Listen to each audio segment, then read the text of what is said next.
नमस्कार, मैं हूं विजय श्री और स्वागत है आपका सियासत नगरी में। झारखंड में विधानसभा चुनाव की सुगबुगाहट के बीच बड़ी खबर आ रही है।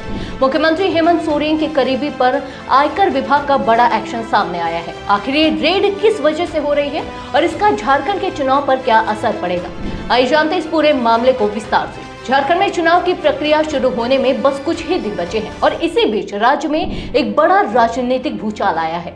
आयकर विभाग ने मुख्यमंत्री हेमंत सोरेन के निजी सलाहकार सुनील श्रीवास्तव समेत कई अन्य लोगों के ठिकानों पर छापेमारी की है। यह छापेमारी रांची और जमशेदपुर समेत कई जगहों पर की जा रही है।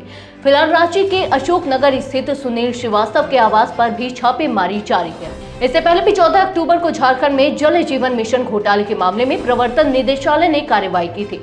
इस दौरान सोरेन सरकार के मंत्री मिथिलेश ठाकुर के भाई विनय ठाकुर, उनके निजी सचिव हरेंद्र सिंह और विभाग के कई इंजीनियर्स के ठिकानों पर छापेमारी हुई थी। झारखंड में 81 सीटों के लिए 2 चरणों में चुनाव होने वाले हैं। पहले चरण की 43 सीटों के लिए 13 नवंबर को वोट डाले जाएंगे और दूसरे चरण की 38 सीटों पर 20 नवंबर को वोटिंग होगी। इसके बाद 23 नवंबर को चुनाव के नतीजे सामने आएंगे। ऐसे में चुनाव से ठीक पहले इन छापेमारियों को लेकर राजनीतिक गलियारों में हलचल मच गई है।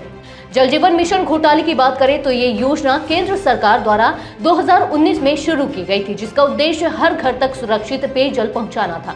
इस योजना के तहत हेमंत सोरेन की सरकार ने झारखंड में वित्तीय वर्ष 2022 व 23 में 34 लाख घरों तक नल से पानी पहुंचाने का लक्ष्य रखा था। हालांकि अब तक केवल 20% घरों तक ही नल पहुंच पाया है। कुछ समय पहले ईडी ने भी रांची के 20 से ज्यादा ठिकानों पर छापेमारी की थी।